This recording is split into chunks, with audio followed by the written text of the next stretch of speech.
So I'm going to start off this session, and I'm actually quite honored to be followed by Kevin Flanigan and Brenda Wong, who are two of the giants in terms of particularly the clinical care and moving the field forward over the last 20 to 30 years. So genotype, phenotype, and Duchenne muscular dystrophy. Those of you who were here this morning heard a little bit of this. I'll give it in a little bit of a different way. My major conflict of interest is this little guy who's pictured here from age 3 to 15. This is Dylan. He's my son with Duchenne muscular dystrophy. And he's having a fairly typical course of Duchenne. He ended up losing ambulation at age 13, and he's having progression now. He's been on clinical trials, and he will keep being on clinical trials until this disease is solved. Down below is reprocessed data from the CDC, which is looking at age at death. So it's a harsh statistic, but the only thing I want you to look at here is in blue is the inference of all Duchenne and Becker mutations extracted from this bad data because of the ICD-9 codes, actually. But there's a spectrum. So the disease is not necessarily one exact thing, and that makes doing the clinical trials difficult, but there's a lot that we can learn because of that as well. So the disease gene is located on the short arm of the X chromosome. It's an X-linked recessive disease, which means that it mainly manifests in females. I'll just comment, this morning Genetics 101 was all about DNA encodes genes. They're transcribed to RNA. RNA is translated into the protein, and it's the missing protein or the defective protein that's the problem for all rare genetic diseases. In the 3 billion bases of the human genome and the 23 chromosomes, we have 20,000 genes that we know of, and there's other functional elements of the genome that we actually are under-aware of, even though we now sequence human genomes rather routinely, even in clinical practice. There's about 5,000 known genetic diseases. Duchenne is one of them. Amongst those other diseases, only about 5% of them have any meaningful therapy at all. So actually, we're in rather rarefied space in the rare disease world with actually 2 FDA-approved therapies, and I think very confident that multiple others are on the road forward. I'll also point out here that the DMD gene being on the X chromosome is in a fragile location, so it's actually one of the most commonly mutated genes per cell division. So many of you in the audience will have the first boy in your family. They're caused by de novo mutations. Often it's a de novo mutation in the mom or it's a de novo mutation in the child, and those are both very common situations because of the frailty of this location in the genome. It's encoded by a large portion of the genome. 0.1% of the genome encodes this one gene, the DMD gene.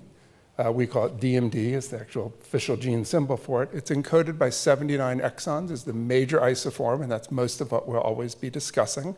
And it makes a huge protein, which is 427,000 Daltons, which is big. And the protein itself is sort of a long filamentous protein. So the upper figure here with the yellow, the blue, the orange, and the red is depicting the protein. And there's really 3 key domains to this. The yellow is ABD, or actin binding domain, and that's what binds inside the muscle to some of the contractile machinery. The blue are a series of spectrin repeats, and think of those as like circles of a shock absorber for each part of a spring. And those help transduce the force to the membrane. The orange is the dystroglycan binding site, and that binds to one of the proteins in the figure down below, the one with the beta in it, and that allows a linkage between the actin of the actin myosin, which is how your muscles contract, to the cell membrane through beta-dystroglycan, through the membrane to the extracellular part of the muscle, which is called the extracellular matrix. So this structural linkage is actually very important for maintaining the integrity of the muscle. So without it, with dystrophin missing, the membrane is more fragile and is constantly damaged with each contraction.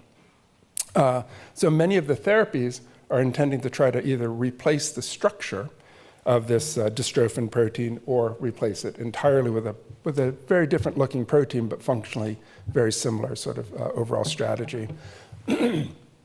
Duchenne is caused by DNA mutations 100% of the time. 100% of the time, it's a DMD mutation in the DMD gene. And for almost all of the kids, that we have, they're out-of-frame mutations or nonsense mutations. And those fit predominantly in a few categories. So 68% of all mutations are large deletions, missing one or several whole exons. Those are the most common category. Large duplications are duplications of individual exons, and that comprises about 10% of the boys. And then the remaining mutations are small deletions, or actually more complex structural events in the genome. But nonsense mutations would be a point mutation that affects and creates a nonsense or a stop mutation that's early. And there's various other forms.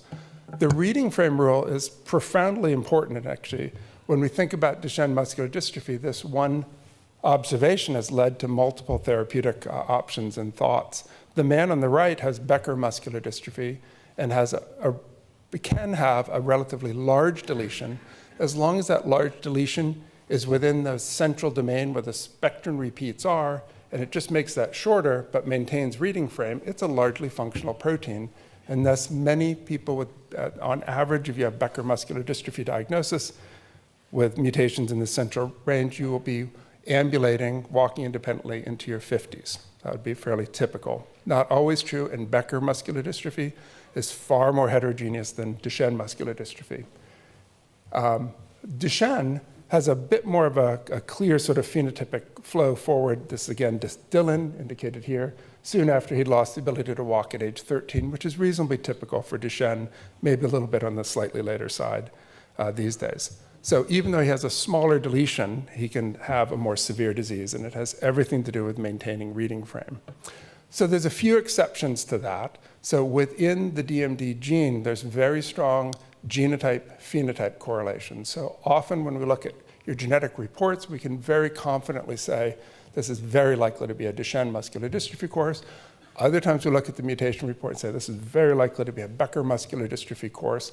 And some of the diseases even just cause muscle cramping or very mild weakness along the way.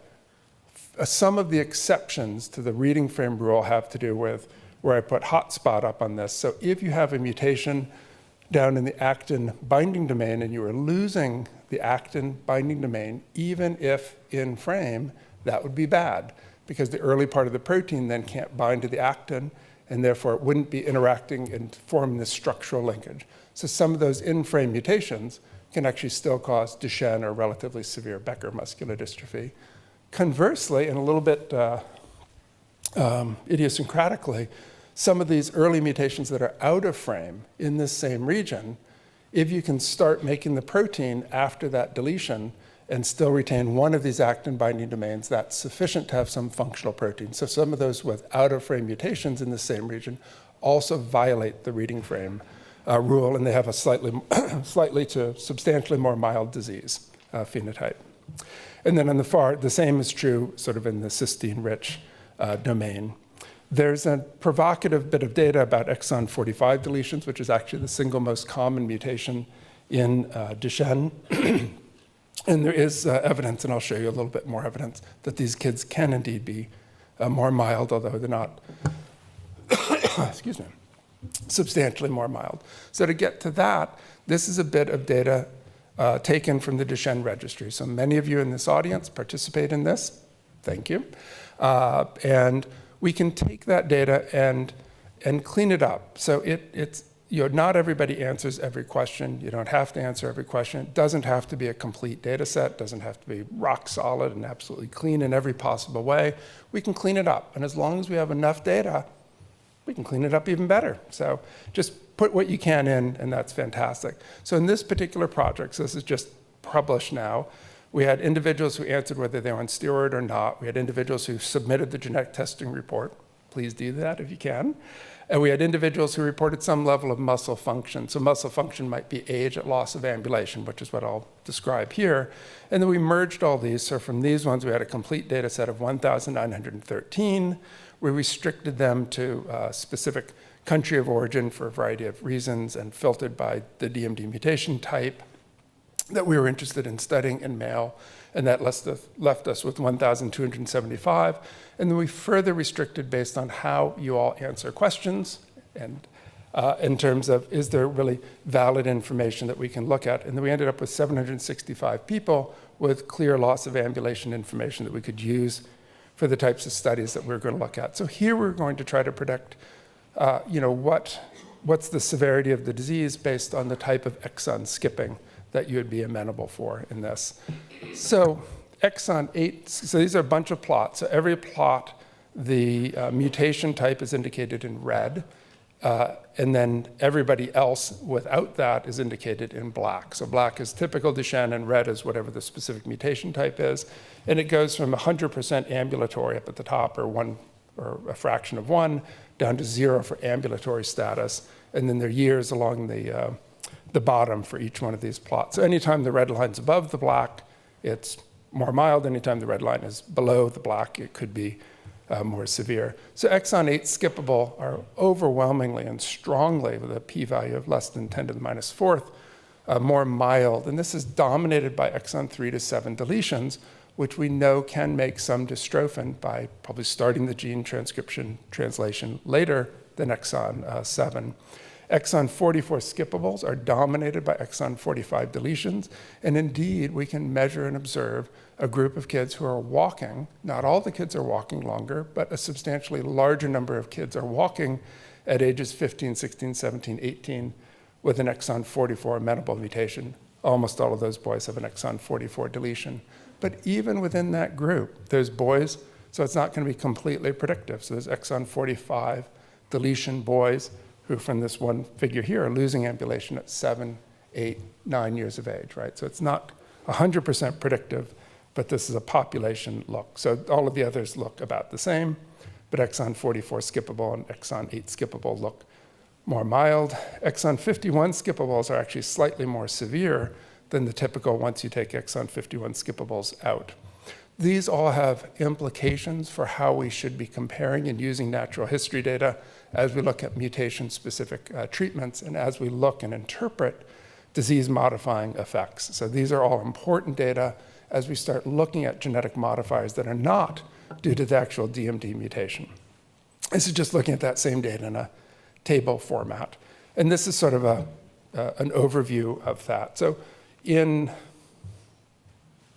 salmon, I'm not sure what the color is, orangish, salmon-y, red, whatever. That's typical Duchenne in the modern era as defined by the Duchenne Registry data. The exon 8 skippables are in the purple line up above, doing substantially better. The exon 44 skippables are intermediate, and the exon 51s are a little bit below that. All of these kids have a hereditary progressive skeletal muscle disease. They all have a serious disease. It's all progressing. It's all getting worse. It's not like the purples are doing brilliantly. They're just doing better. But these are ways that we can start to measure what are the differences and get subtleties out from the DMD mutation that we might not otherwise get out at.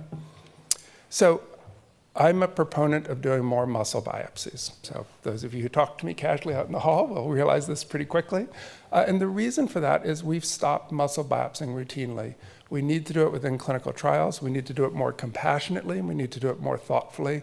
It'll need to move toward the needle biopsy approach so that you and we are willing to repeatedly muscle biopsy our kids. So I'll just put that out in front.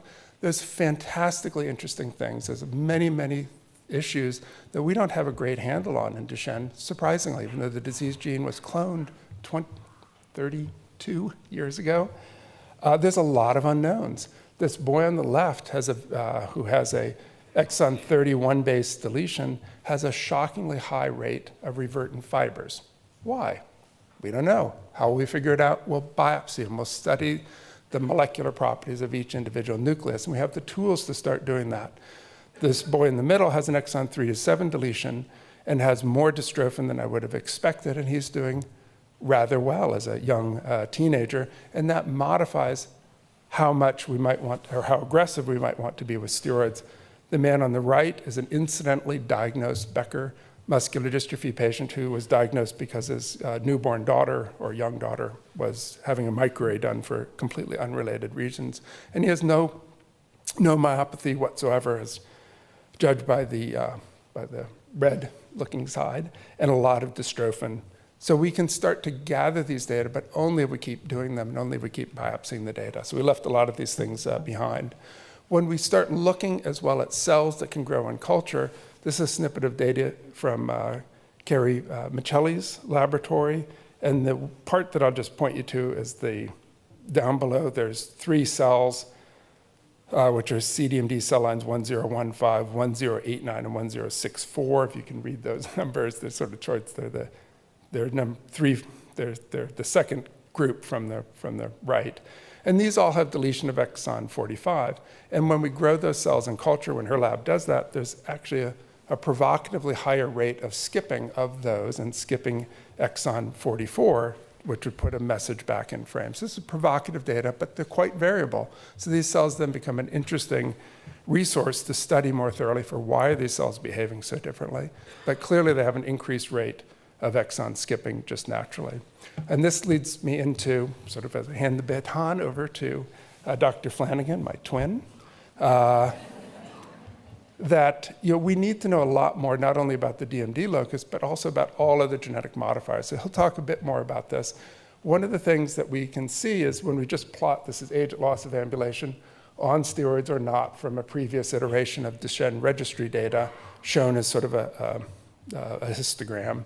And there are kids who are losing ambulation really early in life and kids that are still walking, all without any dystrophin. So it's not purely because of the DMD locus like I showed you for the other studies. There's independent factors.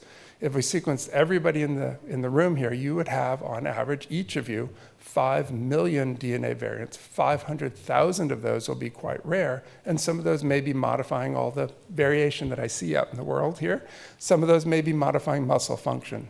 We have the tools to start sequencing those individuals, and we have a genetic modifier project to try to do that through whole genome sequencing, characterizing those rare variants, mapping them back, correcting for steroid use, correcting for age, correcting for DMD mutation type. But we have a lot of work left to do to keep that going. So this is just what we do as we process and routinely do whole genome sequencing. These are the number of variants that we find, but it's about 5 million per person. So my main takeaways from this, and just to provoke some of the discussion, is I believe we need to be more free and easy in moving forward in the need of muscle biopsies for research purposes, as we do and create a bank of resources for studying. Different and genes will be and are clearly influencing the DMD phenotype, but we have just barely scratched the surface of that. We need to do a better job of gathering more of that data. And then separately, and Brenda will touch on this, but Duchenne Registry is actually a great resource for exploring these sorts of data, is we don't necessarily understand the different environments. There's hundreds of people in this room, and each of you are exposing your kids to a slightly different environment. If we can capture that data, we can study it in aggregate and see, right, are there different nutraceuticals people are doing? Are there different practices that people are doing?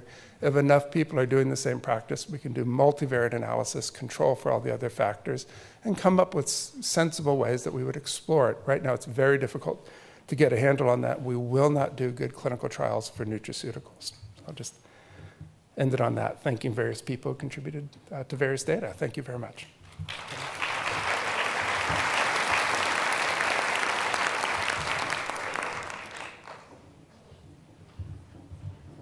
Our next speaker is Kevin Flanigan. Well, thank you for the invitation to come and speak, and thanks, Stan. We swapped because we realized just at the last minute our talks might go well in this order, and I have to say, I think that's correct, because Stan did such a great job, as he always does, of laying out all of those principles and issues and opinions, all of which I agree with. I could just leave the stage now and be done. But from my end, I want to talk just a little bit more about the variability that we see in Duchenne and some of the features of it, some of the ways that it affects parents as well as they think about the report in their hand, looking at their son in front of them, what we do and we don't know, and what we can still learn from individual boys. Just a brief disclosure statement. None of these are relevant to the talk today. You heard from Stan about Duchenne and Becker muscular dystrophy. This is kind of a framework. As he pointed out, this is really a spectrum. There's a wide overlap of this. One of the things we use in our categorization in our largest database is defining boys as Becker if they walk longer than boys with Duchenne typically do. Actually, we use boys who walk beyond 15 years just as a cutoff to understand, if you will, a way to categorize a boy. But Becker muscular dystrophy really is something that goes, as Stan pointed out, well into adulthood. and arguably a young man who found incidentally at age 26 with, incidentally, is someone we can think of as a form first, we say, the mildest form of Becker muscular dystrophy. All of those things are the spectrum of dystrophinopathy. And of course, many of our therapies are directed at turning boys with Duchenne into something like a very mild Becker muscular dystrophy. So it's important we continue to study people who escape this predicted severe phenotype to understand what that mechanism is and how good these kind of therapies could make someone. As you heard, this is an X-linked recessive disease. I trust everyone here who has a boy with Duchenne has had genetic counseling, which of course is critical to understanding Duchenne dystrophy and understanding decisions about care. As you see this example from the NIH website, mom is a carrier outlined by that purple rim around her body there, carrying a mutation in the DMD locus on one of her X chromosomes. And of course, she passes that, there's a 50-50 chance of which of those X chromosomes she'll pass on to her children. And dad has an X and a Y chromosome. Of course, the Y chromosome, when he passes it on, is what determines a male, and there is no other X, working X locus to make up for the difference, so resulting in 1 of 4 children on average and being affected, and 1 of 2 sons on average being affected. But importantly, 1/3 of the cases, as Dr. Nelson pointed out, occurred de novo, without any family history. They just happen. This is a simpler version of the cartoon you saw before of the dystrophin protein functioning as sort of a shock absorber between actin and the dystroglycan complex, anchoring through that to the extracellular matrix. And it is that absence of dystrophin that makes Duchenne muscular dystrophy. By whatever the mechanism, molecular mechanism is, it's that absence of dystrophin. And what happens in that case? Well, I stole this from Dominic Wells, who's been at this meeting before. I don't know if he's watching the live stream, but Dominic, I found it online and borrowed it. A nice, very summary here. I did give you credit for it, though. But in the absence of dystrophin, there's 2 main pathways that we think are affected. One is the activity-induced damage, which we're aware of, which is why you heard earlier Tina Duong talking about avoiding eccentric contraction, that sort of injury model for Duchenne dystrophy. And we know that activity-induced damage occurs because serum CK leaks out, and the serum CK is a marker of that damage to the muscle membrane and can go quite high after exercise. But there's also things leaking in, particularly calcium leaks into the membrane and activates things, including calcium-dependent proteases that result in muscle necrosis. And that necrosis is then followed by inflammation and attempts at regeneration of muscle. And muscle does regenerate. Unfortunately, we run out of regenerative capacity. And one can think of Duchenne dystrophy as being a hyper-accelerated degeneration-regeneration cycle. And each time that goes through the paces, there's fibrosis and scarring of muscle, and ultimately fatty replacement, loss of muscle. And there's evidence for altered cell signaling pathways as well that lead to changes in proteins, all of which result in the function of what we see, loss of strength. We see changes in muscle. This is a skeletal muscle image showing early Duchenne muscular dystrophy with areas of the white arrow marking, or I should say the black arrow marking areas of necrosis and degeneration and phagocytosis of a muscle fiber. And then we see small areas of regenerating clusters, small remodeling muscle that has, as remodeling occurs and regeneration occurs. But over time, we see things that look like this. The marked fibrosis, all of that pinkish stuff between the individual muscle fibers, all of that is scarring or fibrosis of muscle, and all those small blue cells are inflammatory cells within the muscle itself. The dystrophin mutations, you've heard about this before, 2.5, I'm going to have to correct my slide, it stands at 2.5 megabases, so I'll believe that. But it's quite large, and again, there's a whole variety of mutations associated with disease. And I'll just say again, this reading frame rule. The best correlation about severity when a boy comes in is whether the deletion results in an in-frame or out-of-frame message. And in-frame mutations, particularly in the deletion class, are more likely to result in translation of a protein that has partial function. And this holds up in DMD more than 90% of the time, as you heard. Functionally, we can think of it as sort of a gap missing in the central rod domain. So the actin binding is intact and dystroglycan binding is intact. And we can see in an example here of a patient with Becker muscular dystrophy, I'm afraid in this brightness it might not project too well, but that's an example in the center panel of you can see sort of some patchy green staining representing the patchy presence of some dystrophin around Becker muscular dystrophy fibers, as opposed to the absent staining on the right in DMD. But one thing about Becker muscular dystrophy, to go along with all of that variability that we described, the heterogeneity of the disease severity, is there are many different kinds of muscle proteins that can be associated with Becker muscular dystrophy. There are many different large deletions that can still be in frame. So each of those proteins are different. If you see here, there's 3 lanes marked B. N means normal muscle. You can see that top band is normal dystrophin, and we can see 3 different versions of Becker muscular dystrophy proteins. In fact, the one in the second to last lane there is more than 100% normal of amount, but it's small in size, missing some functional and critical domains. So understanding this genotype, phenotype, we can expect different outcomes from therapies that restore an internally truncated version of the protein, because there's different versions of Becker muscular dystrophy. Well, what accounts for patients who break this reading frame rule? And then I'll close with a brief discussion about what accounts for variability among patients with DMD. We studied some years ago, some of you I know took part in the United Dystrophinopathy project. It's a registry and database that we carried for many years and still are maintaining, and in fact, may likely have recontacted several of you by phone within the past couple of years. Looking at the reading frame rule in about 1,100 patients with Duchenne muscular dystrophy. And sure enough, with DMD, it's about 90+% of the time that the reading frame rule predicts correctly Duchenne muscular dystrophy. But it's notable that about 50% of patients with Becker muscular dystrophy have what looks like out-of-frame mutations. When you look at when we look at the mutation report, the one that comes out of the blood. So what accounts for this fact that patients have them? Well, I want to concentrate briefly on one specific example, because I know from experience in our clinic, it's one that's sometimes confusing to physicians and to parents when they get those reports. And that is about nonsense mutations themselves. So nonsense mutations are single point mutations where one piece of genetic code is changed to make a stop codon right at that site, and you would predict that no dystrophin would be made. But in fact, not uncommonly, we see patients who have relatively mild disease, who have Becker, clearly what we would call Becker muscular dystrophy. And this is because many of these mutations that are predicted to result in complete stoppage of translation of the protein instead alter the splicing of the protein. Now, this results in the exclusion of the exons, and the remaining mRNA, in fact, then is in frame. So it doesn't exactly escape the in-frame, out-of-frame rule.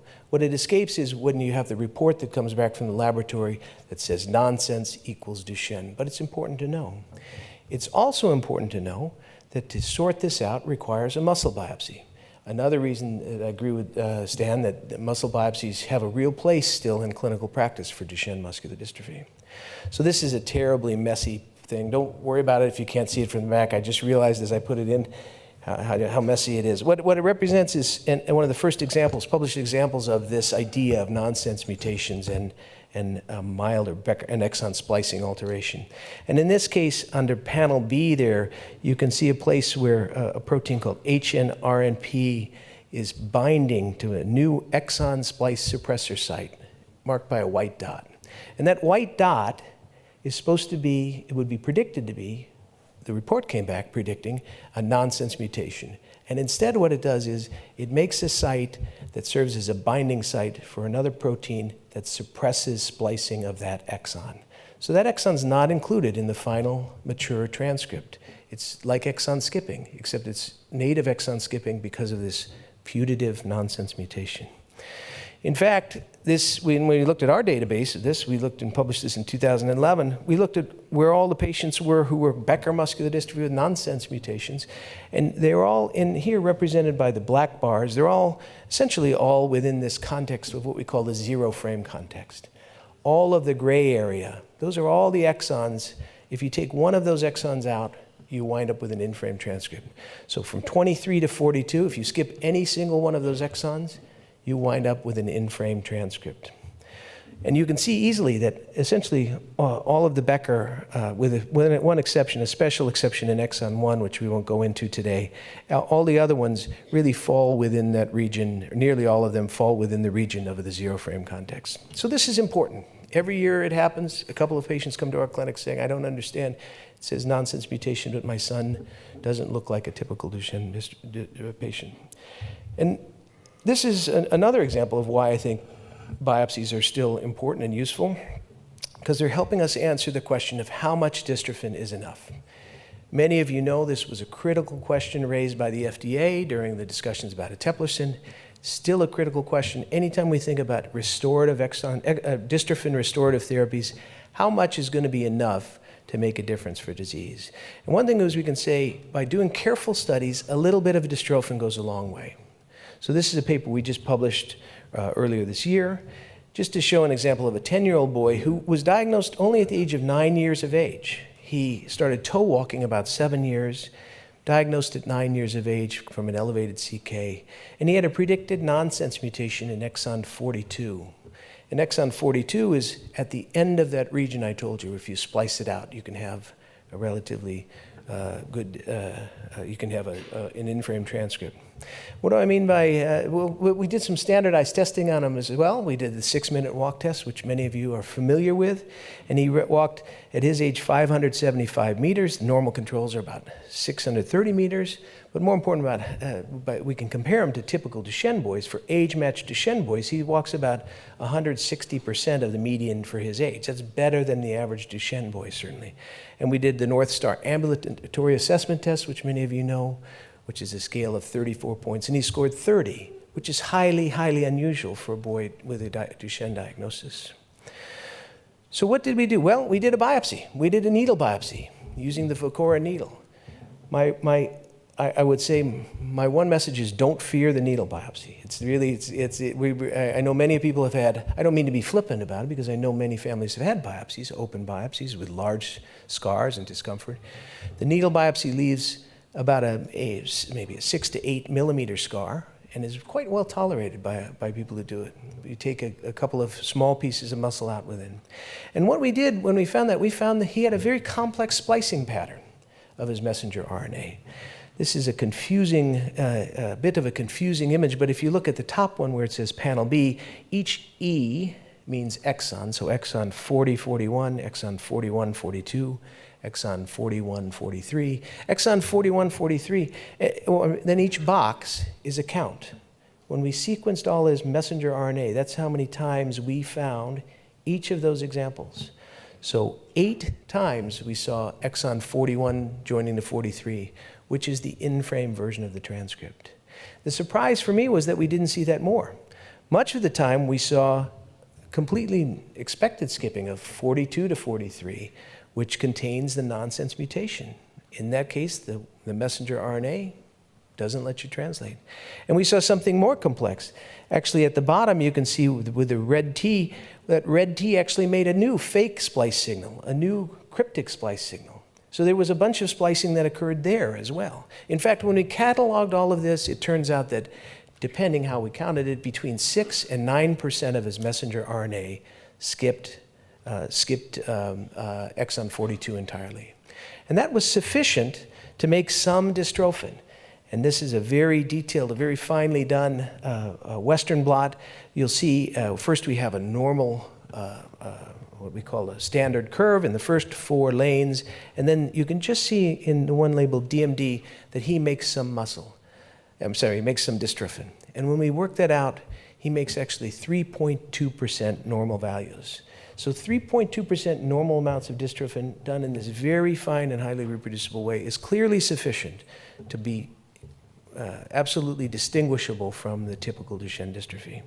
So this comes about from a family willing to let us look at this, to sort out this answer, to understand how it is. Now this guides us quite a bit.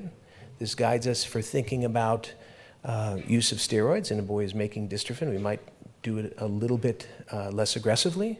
It guides us to think about use of atalurin. We know that most of his transcripts, most of his messenger RNA, contains a nonsense mutation, so it really does change how we think about this therapy.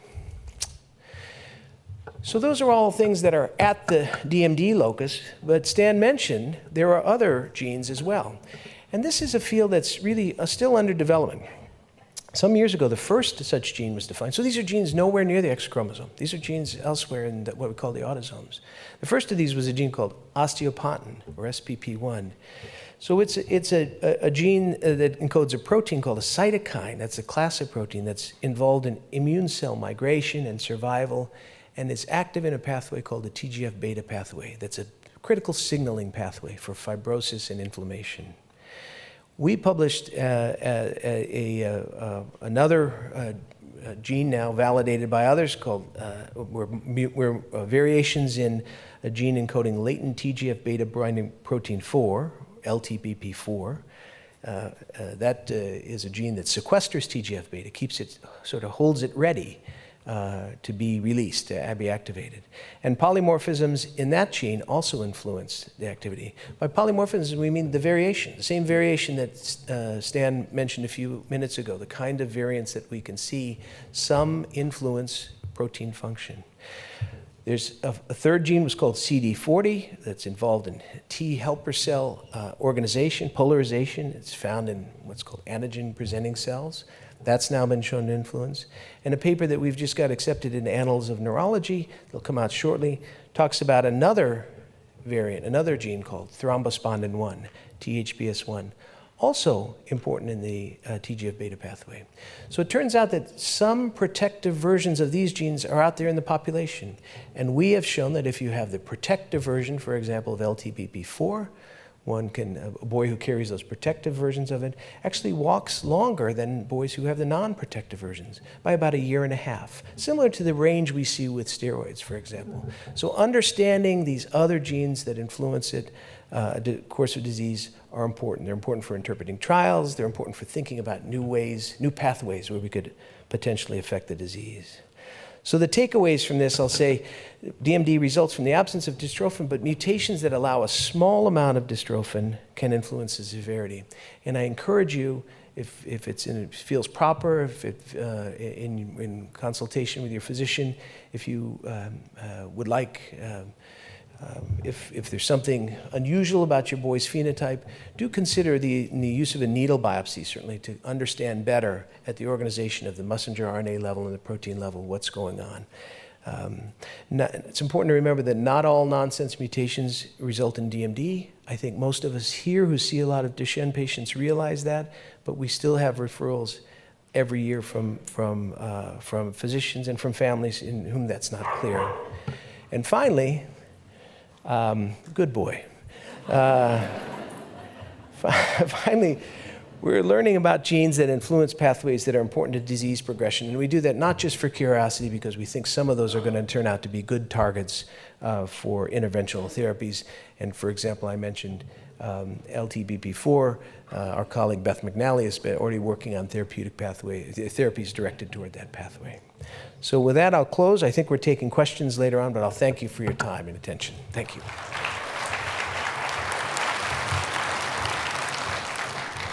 Our next speaker is Brenda Wong. I think many of you in the audience probably know Brenda from Cincinnati Children's Hospital, and she's left Ohio for us and gone to Massachusetts on us. So welcome, Brenda.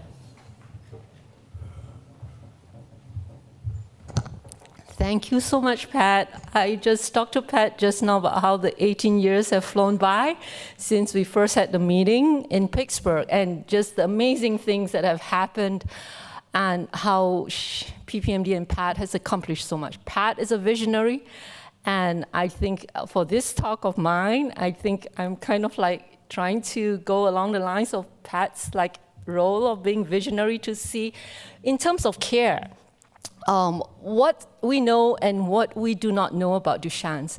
But thank you, Stan and Kevin, because I'm a clinician, and it's so wonderful to sit here and learn about the new genetics and the genotype-phenotype correlations and the pathology, because I think as a clinician, we need that to see how we can best treat our patients. And I think that really confirms like the little bit way of personalizing our care with modifying steroid dose when they're a little bit milder, deletion 3 to 7, and so on. So we do need this bench to bedside and bedside to bench, and this is just an amazing platform for all of us to work together.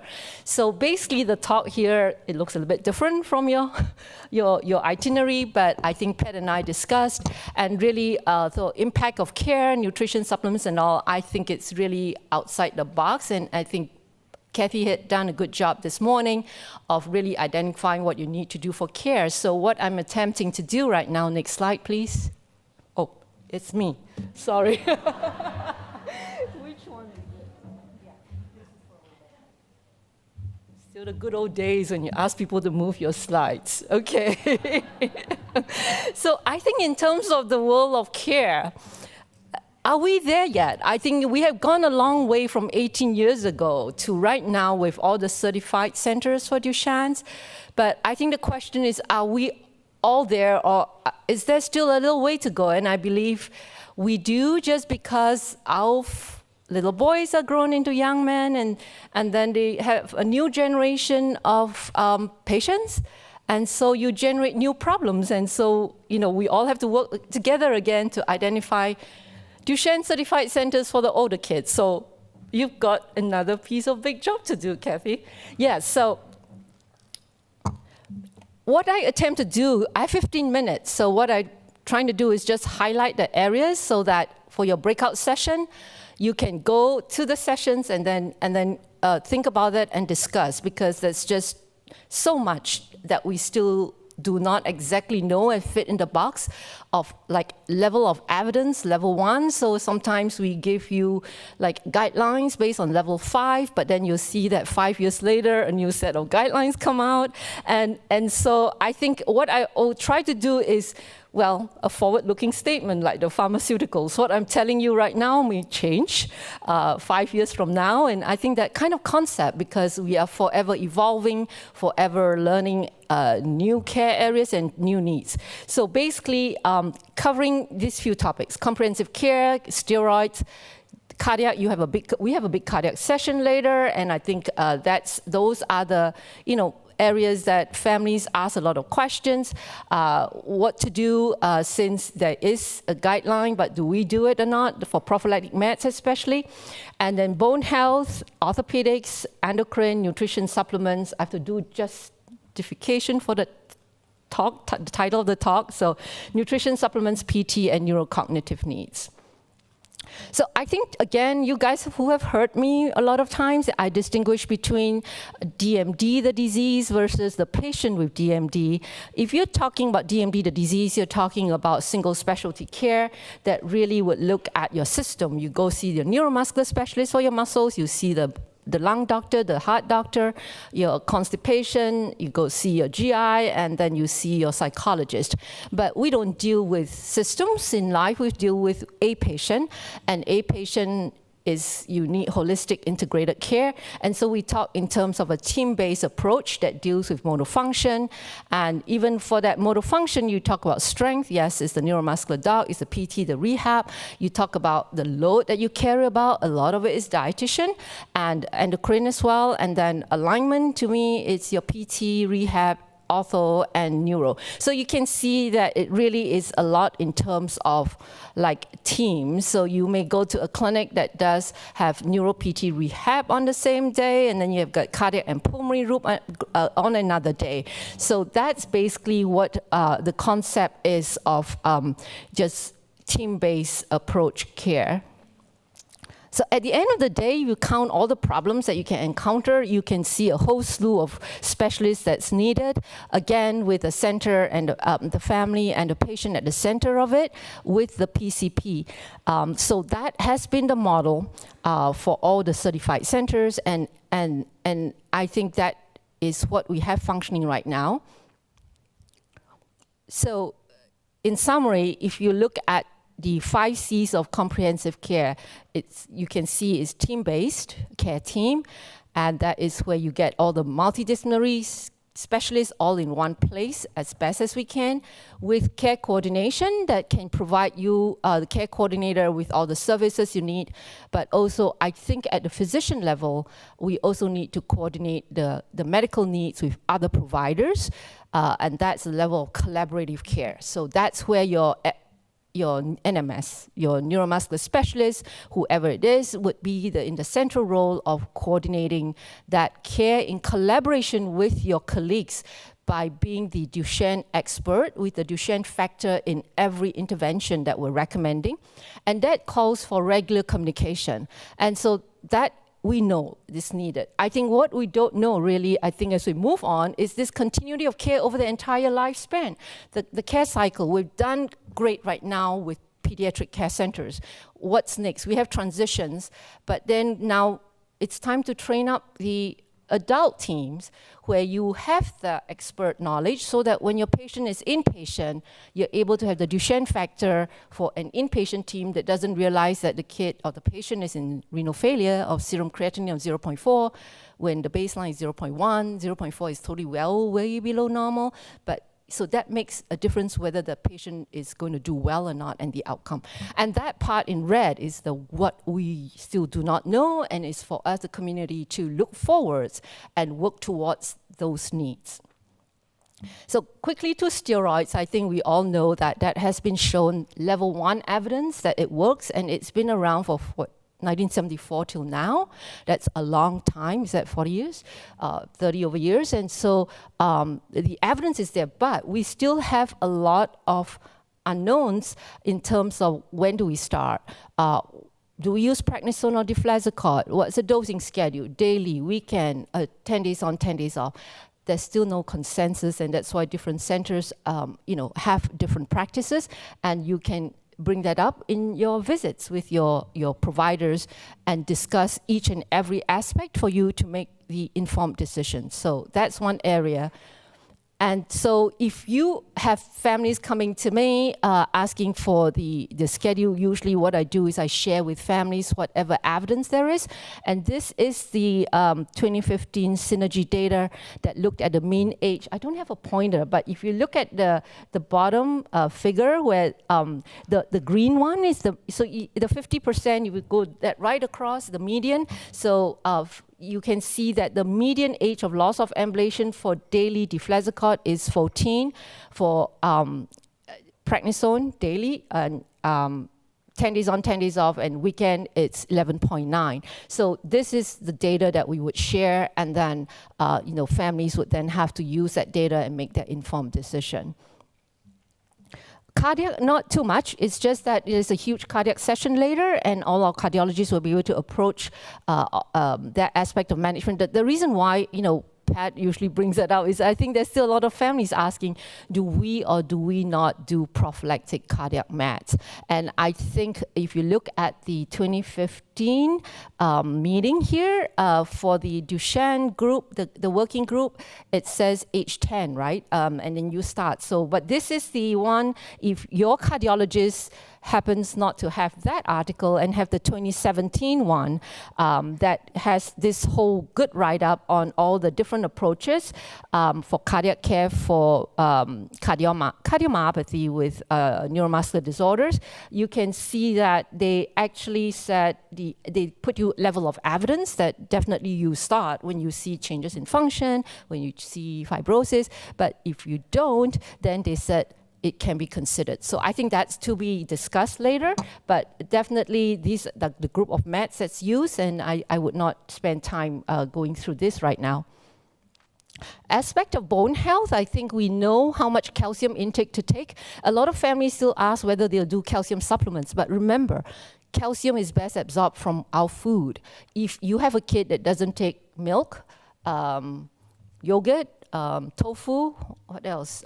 Cheese, then you would need your supplements. But if you take like 1 cup of milk is 330 milligrams of calcium, cheese is 400, that's 700, and another yogurt is 400, that's 1100. that is more than enough when you get an extra 200 for whatever else we take. So basically, you are not going to take some more calcium supplements and give yourselves kidney stones from too much calcium. So again, your calcium supplements are, your dietitians will tell you from food. Now, vitamin D3 or D2, we can now go by levels. So, there's not clear consensus whether you want to aim for a level of 30s or 40s or 50s or 60s.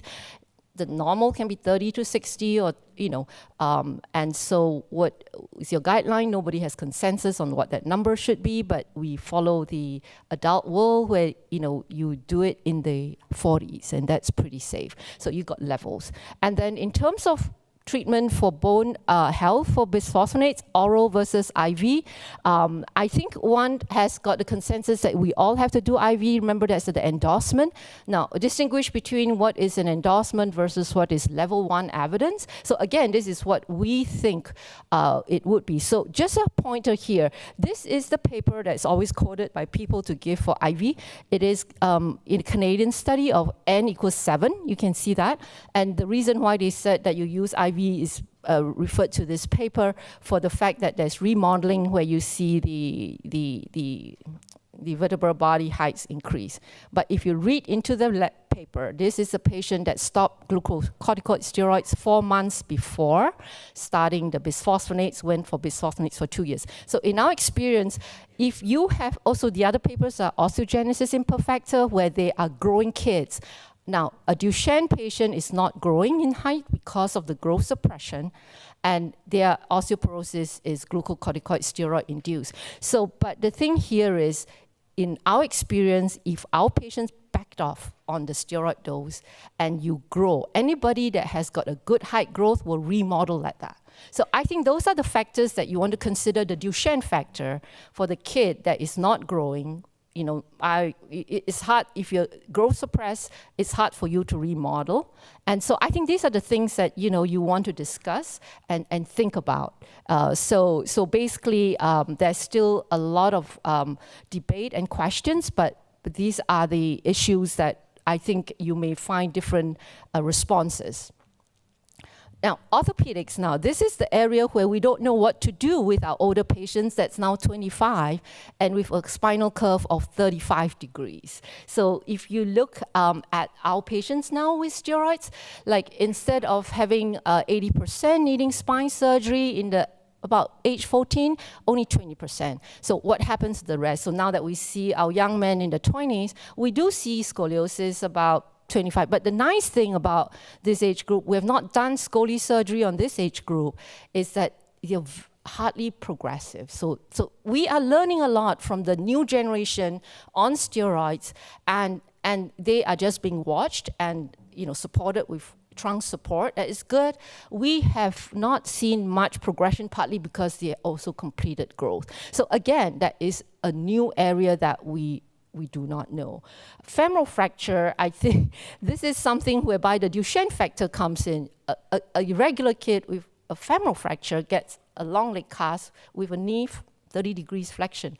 That is the reason why we don't walk after that, because any knee flexion contracture in a kid that's already having knees giving out because of tight hamstrings, that 30 degrees casting is going to result in a knee flexion contracture and the stopping of walking.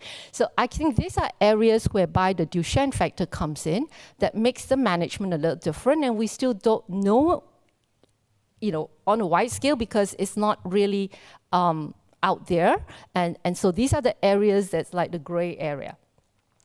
And in terms of endocrine too, I think we've done, we've come a long way from the 2010, where we have come up with, management of puberty and all. But I think the management of weight, which we have been I'm really proud of my young men over here. They all look so good with them working on their diet. And if you talk to them, they now kind of do a healthy diet that is very much like what low glycemic index, like for all of us, healthy and grains and all that stuff, so that you avoid that cushingoid features and the intermediate fullness, and you can look very normal on daily steroids. So basically, those that don't look normal, we have discovered the problem of pre-diabetes. We don't get diabetes, but we get like pre-diabetes, which is insulin resistance. And what we're seeing right now for our young men that has got the weight problem with the Cushingoid phase is, my prediction in the coming years is that we're going to get the metabolic syndrome, and we're going to get fatty liver, non-alcoholic NASH that you know out there that's affecting our general population. So what you're doing is that you're looking at what's happening out there to our general population of obesity and their problems, and then try to think in terms of what we may face in years to come.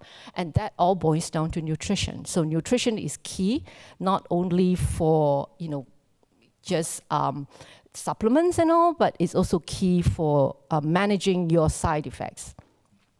Physical therapy. This slide is old. It's from Prof. Dubowic's patients' atlases, but you can see this is a young man who couldn't stand, but the minute you get him aligned, he could stand and he could walk. So basically, we had parents calling us about, oh no, after the conference on PT, they said we're not going to stretch anymore, and they don't prevent contractions. But Pat, this morning, and PT did mention, it will not prevent your contractions, but it can slow the development of contractions, and that buys you time to walk, to stand. And I think that's how you can kind of discuss those issues and come up to the consensus, although the findings may say something else. All right, so this is another area that we may not know, but I think here we had a good session on PT this morning by Tina, and that's exactly what we need to do. Before I finish the neurocognitive, I think there's a lot on this. A third of our patients in our clinic are needing some SSRIs for anxiety. Anxiety is a big thing that is interfering with quality of life and our management needs. And if you nip that in the bud, it really makes for a very compliant patient and family. Quality of life improves. So basically, this is a real need that we cannot expect to refer all our patients to the psychologist or the psychiatrist, but really as the NMS in clinic, we are neurologists, most of us, that we are in a position to identify these problems because they are neuro-based, and then address that. And then for those that is moving outside of the area a little bit where we're not getting things into control, a referral for professional help with a psychiatrist is indicated. We haven't identified a psychiatrist that works with the Duchenne population yet, but I've been on phone conferences with psychiatrists from patients elsewhere that they're very, very open to working with us in terms of, your Abilify that they use is going to cause the insulin resistance and the weight gain. Are we able to go slow on the dose titration? Are we able to use something else? And I think that will be very helpful with that collaboration. So I think I'm good for time. To finish in 15 minutes. And I think this is just whetting your appetite, food for thought, go to your breakout sessions, and then discuss. Thank you.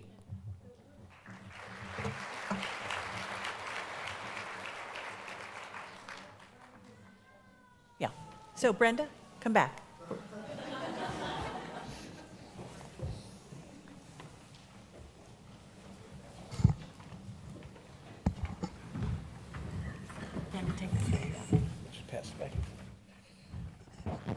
We have time for a few questions of anyone here on the panel.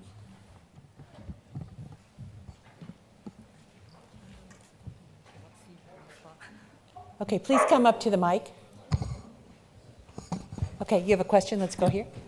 So I think Dr. Kevin talked about the calcium-activated protease, which I believe is a bad thing.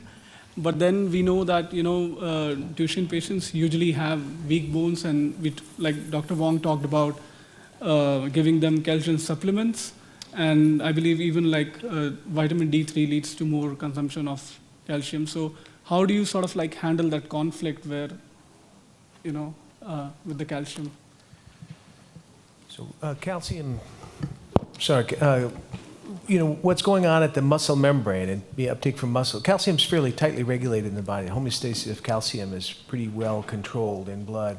So there's not a sense that taking supplemental or dietary calcium in any way worsens or the activation, for example, the calcium protease pathways. That's The local and the systemic regulation of calcium is probably unrelated to dietary calcium in that context of muscle degeneration.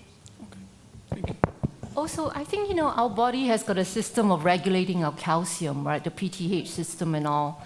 So you don't really end up with hypercalciuria unless you take too much and you're not being monitored. Thank you. Question? I don't think so. Oh, I think it doesn't. Okay.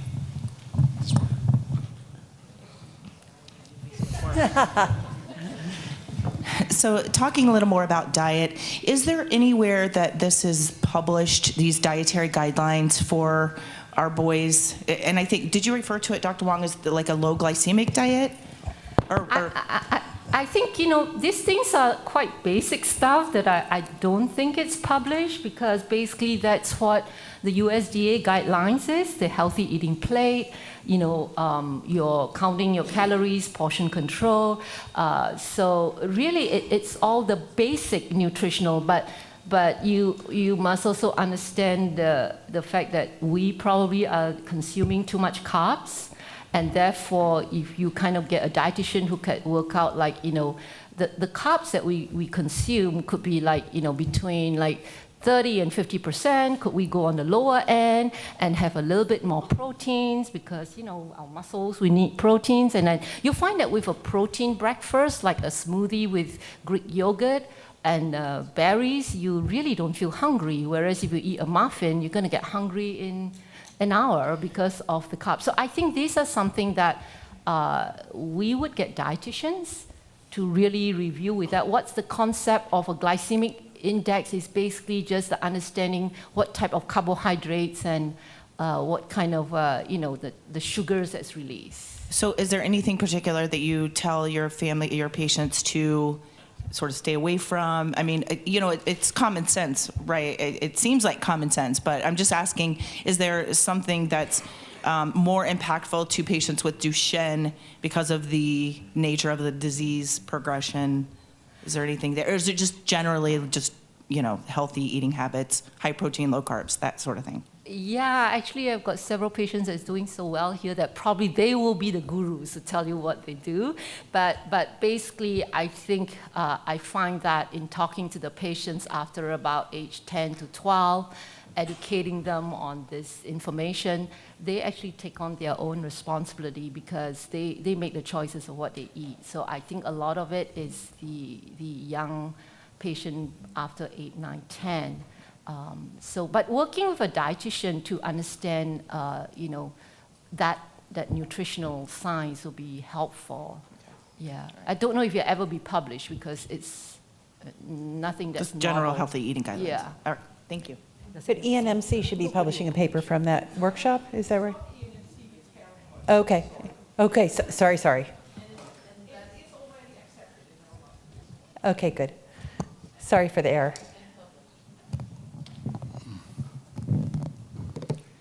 Thank you for your presentations, Dr. Flanigan and Dr. Nelson. How do we access the system to get what we need to know as parents to have our kids tested, say for looking at the TGF factors within their genetic? Is this just blood tests that we should go to a referral center to? Is this involve the muscle biopsy that you had mentioned that we should be perhaps more aggressive now in? Or should we be more attuned to contacting a research center rather than just our usual physician? I'll start, and I'm sure Stan will want to say something as well, but I think one thing to emphasize about this, I don't think these are quite ready for prime time as a prognostic test, or the kind of test that you would go to your doc and say at diagnosis, what's my son's genotype for these? We're not quite at that place yet, so they're not available for clinical testing, nor would I go to 23andMe. I don't even know which ones are covered on 23andMe for that, for example. But we're not quite there yet. But there are certainly opportunities to take part in research studies. Stan's group, my group, there might be one other in the US or overseas, groups that are collecting detailed information on patients and are genotyping patients at these and other loci. But I would be reluctant. We can look we can look, as time goes on, post hoc sort of, and see the differences in boys who have these, who separate out into these groups who carry it. But there are so many other things that influence it. When we study this, we have to control for the underlying mutation, whether it's a slightly leaky mutation. We have to control for whether a boy's been on steroids. We have to control for whether boys had night splints and other things as we think about these. So I don't want to give you the idea that today there's just a test to go out and get. But if you're willing and interested, you should contact either of us. I'm sure we have ways to get you into research studies where we're studying these. It may well be in 5 years' time, or a few more years, maybe sooner than that, that we can say a sort of a risk. We can put together a picture of what an individual's risk is based on these multiple genes. I don't feel we're quite there yet. And actually, I'd love to know what Stan thinks about it. So I agree. I think they're not quite ready for prime time in terms of the genetic modifiers for knowing what you should do, and even physicians using it in any meaningful way. But I do think that, and my preference is for the muscle biopsy question. One of my slight frustrations is sometimes I get patients' muscle biopsies, but they're very degraded. They've been stored in a clinical realm, and they're of use, absolute use. But they're not of as much use as they could have been. So my personal attitude is I feel guilty that child went through a muscle biopsy, often an open muscle biopsy, with just a limited bit of data coming from it. So I hate to encourage everybody to encourage their physicians to get it and have it processed in a standard clinical laboratory. A lot of what we're trying to do with muscle biopsies is actually look at the immune infiltrate, which the clinical lab can't do, purify live cells, create actual muscle models from all those individual patients, and you can grow those out directly from the muscle biopsies. So there's things, again, which are not really ready for prime time. However, the one part that is ready for prime time is, my attitude about how aggressive to be with steroids is modified. Not everybody will agree with this, so I'm going to say something that's just my opinion, but if I have a child with an indeterminate mutation and a muscle biopsy and I showed a large amount of dystrophin and a relatively mild muscular dystrophy pattern, my willingness to be as aggressive with daily dose steroids, which is absolutely the standard for Duchenne muscular dystrophy, is going to be mitigated. And I might be willing to consider a weekend-only dosing of steroids, or possibly even delaying steroids. So there are practical implications of just knowing dystrophin amount. But usually we can predict that pretty well with the genetics. Can I just add, I'm sorry. No, I agree entirely, but this is an important point because insurance companies have been reluctant to pay for clinical muscle biopsies. And we have been making this argument successfully, I should say, based on these same grounds, that we will modify I agree that one can have more leeway in modifying the steroid regimen if you know that there's some dystrophin expression there. Particularly now that one of the steroid regimens that's available is a really expensive thing that insurance companies are paying for. So this is an important issue. If you go to a clinician who offers you a biopsy, you're going to still have to go through prior authorization and the other components to do it. But the rationale, I agree, is now we can make this argument much stronger than we could just a few years ago, I think. Another quick question for you, please. The kids that are on the deflazacort and they are showing growth, are DEXA scans to be not worried about until a certain time when they're not growing properly in order to check for bone density? Is there a point where they should be getting DEXA scans to look for bone density after they've been on the steroids for a length of time? Yeah. So we want you to. If it's a clinical question, I'll take it. Yeah. I'm no basic scientist or geneticist.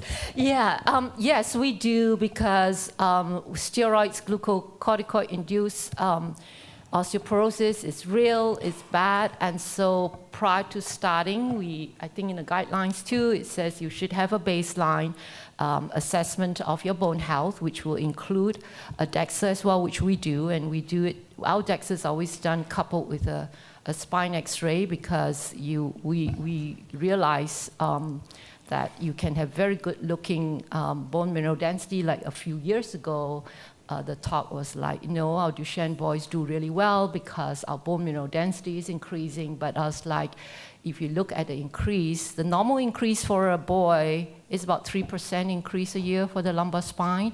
But if you see a 13% increase, I bet you that's from spine compression fractures. And also we have had like kids that play a lot of video games and they sit this way, so they get kyphosis, and then they have like wedge compression fractures of the thoracic spine, which you can pick up before you start your steroids as well. So there is the surveillance that gets talked about in the guidelines too. Okay, thank you. You have one more. We'll do one more question and then we'll continue. Hello. Thank you, all of you, for all of your wonderful work. This is a question about rational use of supplements. I've been interested in reading even some older papers about Duchenne as an oxidative disease or disease of mitochondria, and it's very hard to find reasonable research on supplements, and it's not going to be done, right? Because there's not money in it often. I'm wondering what your take is on the use of supplements and who's doing the research and where we might find it. I think we will all three have slightly frustrated kind of responses to this, because it's one of the things that you really can do a fair amount about, and there's some clear logic to it, and there's an aspect that makes sense.